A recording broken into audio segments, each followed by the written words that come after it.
कि धर्म और कैबिनेट मीटिंग कुंभ के स्थान पर नहीं होनी चाहिए, ये शोभा नहीं देता। धर्म को अलग रखना चाहिए किसी भी और कार्य से। और रामलला के यहाँ जाना भी आपको सही नहीं लगा, आप अब तक गए नहीं, धर्म और राजनीति को अलग रखा हुआ है। तो फिर ये मस्जिद की मीटिंग किस बात की थी? ये मस्जिद में जो बैठकर चर्चा हो रही है, इबादत नहीं, इस पर लोग सवाल पूछ रहे हैं। क्या है जवाब? बिल्कुल नाविका जी, नमस्कार। आपका बहुत बहुत आभार, धन्यवाद कि आपके शो का मैं हिस्सा बना और आपके तीखे सवालों का कोशिश करूंगा तीखा जवाब दूं। निश्चित तौर पे ये बात बड़ा सवाल बन के आई कि आखिर समाजवादी पार्टी के राष्ट्रीय अध्यक्ष और तमाम सारे सांसद मस्जिद गए। लेकिन मैं आपकी जानकारी के लिए बता दूं और आपके दर्शकों की जानकारी के लिए कि उसी मस्जिद में इमाम साहब का घर है और उस घर तक सभी सांसद गए थे चाय पे, राजनीतिक चर्चा पे नहीं।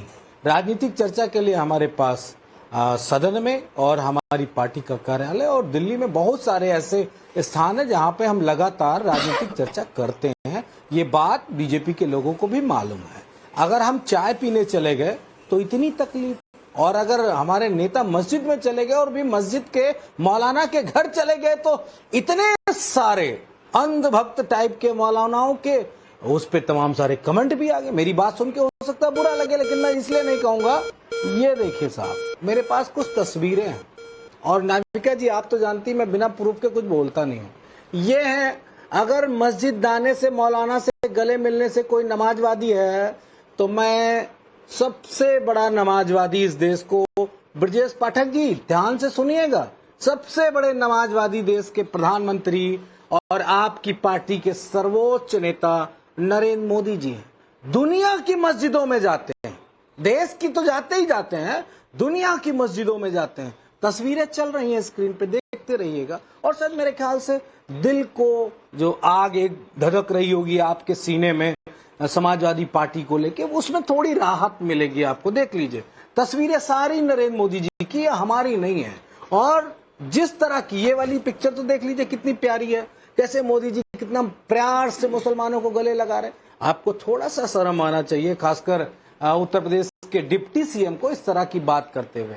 और दूसरी तस्वीरें देख लीजिए, हमारे नेता की तस्वीरें, ये कुंभ वाली है, इसमें सारे महंतों से मिलते हुए कुंभ में। वैसे हम तो मंदिर भी बना रहे हैं, हमारे नेता मंदिर भी बना रहे हैं भगवान शिव का।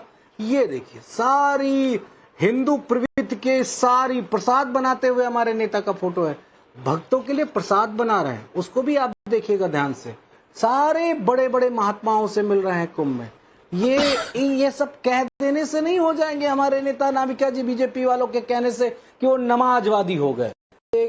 अगर हिम्मत हो बीजेपी के नेताओं के अंदर, वो तो कोई गुरु का मंदिर पे कब्जा करे बैठा है, गुरुजी ने बनवाया था, कोई और तरीकों के मंदिर पे कब्जा। चलिए कम से कम आप ये तस्वीरें दिखाकर इतना तो मानेंगे कि कम से कम बीजेपी मुसलमानों को मोहब्बत करती है, प्यार करती है, ये तो मानेंगे ना कि सेक्युलर है बीजेपी, क्योंकि आपने तस्वीरें मोदी जी की दिखा दी। लेकिन राकेश सिन्हा जी, मनोज यादव जी ने सवाल कई खड़े कर दिए हैं कि अखिलेश जी अगर मस्जिद जाते हैं, मौलाना के घर की तरफ जाते हैं, तो बीजेपी में इतना आक्रोश क्यों होता है? देखिए, सवाल भारतीय जनता पार्टी के आक्रोश का नहीं है। इस देश की राजनीति पंथ निरपेक्ष राजनीति है। कोई भी व्यक्ति मस्जिद मंदिर जा सकता है। मुझे अच्छा लगता है कि मंदिर मस्जिद जाते हैं यदि सौहार्द पैदा करने के लिए, लेकिन राजनीतिक दल के रूप में वहाँ जाकर वहाँ बैठके करना, जो इस्लाम में खिलाफत का एक कंसेप्ट था जिसमें धर्मगुरु और राजनीतिक नेता एक हुआ करता था, जिसके खिलाफ टर्की में खिलाफत समाप्त किया गया था, ये बड़ा मुद्दा बना था द्वितीय विश्व युद्ध के समय में। तो मैं ये सवाल पूछना चाहता हूँ कि पूरी समाजवादी पार्टी उस मस्जिद में जाकर कौन सी मीटिंग करने गई थी, समाजवादी पार्टी को बताना चाहिए। क्या संसद का संविधान भवन से छोटा पड़ गया था? क्या संविधान भवन से ज़्यादा राजनीतिक बैठक के लिए मस्जिद महत्व था? लेकिन जो महत्वपूर्ण सवाल इससे जुड़ा हुआ है, समाजवादी पार्टी का नाविका जी इतिहास देखिए। जब राम मंदिर का जन आंदोलन चल रहा था, वो सबसे बड़ा आज़ादी के बाद का सबसे बड़ा आंदोलन था। तब अयोध्या में स्वर्गीय अशोक सिंघल जी के सर पे चूता हुआ खून सबको याद है, और कोठारी बंधुओं की सरेआम गोली चलाकर की गई हत्या, वो नाबालिग बच्चों की गई हत्या, 16-17 साल के बच्चे थे। यह इतिहास इनका है। जो राम मंदिर के लिए अहिंसक लड़ाई थी, उस लड़ाई में अंधाधुंध गोलियां चलाई गई और लोग कितने लाशें गिरी, कितने लोग घायल हुए, उसकी कोई सीमा नहीं थी। वो भक्त थे, वे कोई विदेश से आए हुए नहीं थे, वे किसी सत्ता को उलटने के लिए नहीं गए थे, वे एक विवादी ढांचा के प्रति विरोध प्रकट करने के लिए गए थे। ये समाजवादी पार्टी का इतिहास है। इसमें एक बात और जोड़ना चाहूंगा, अखिलेश यादव बहुत मुस्लिम परस्त हैं।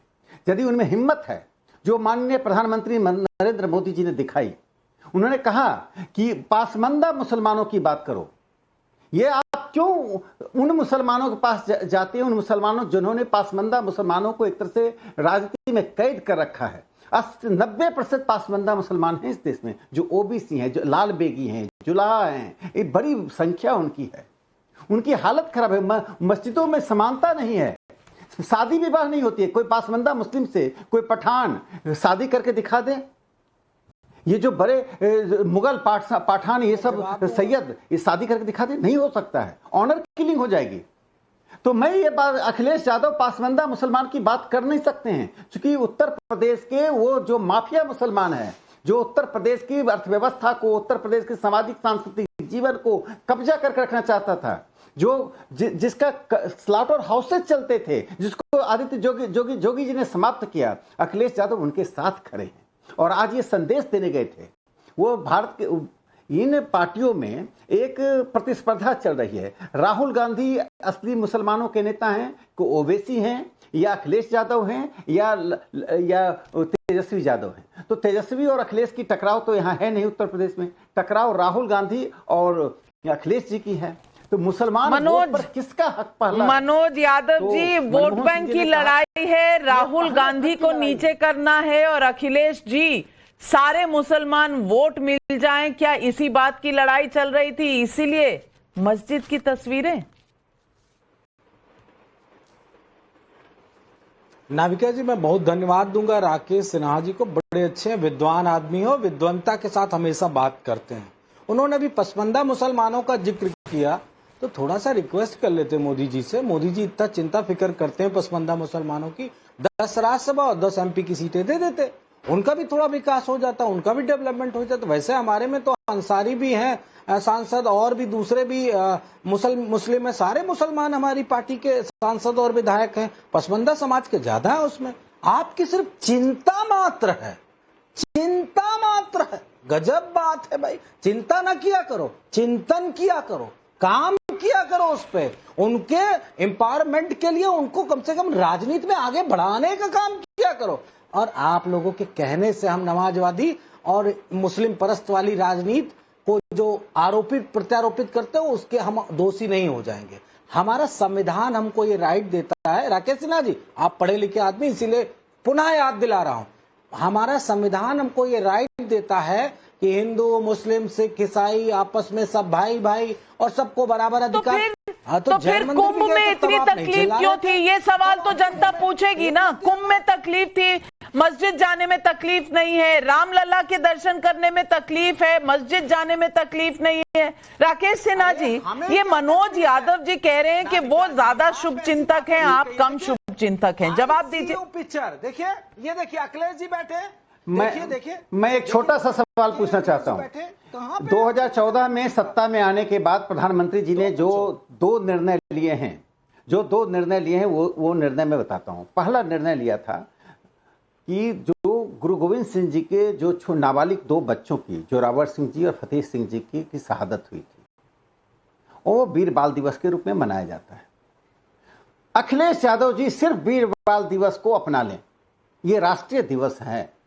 गुरु गोविंद सिंह जी का संबंध राष्ट्रीय स्वयंसेवक संघ से नहीं था, तब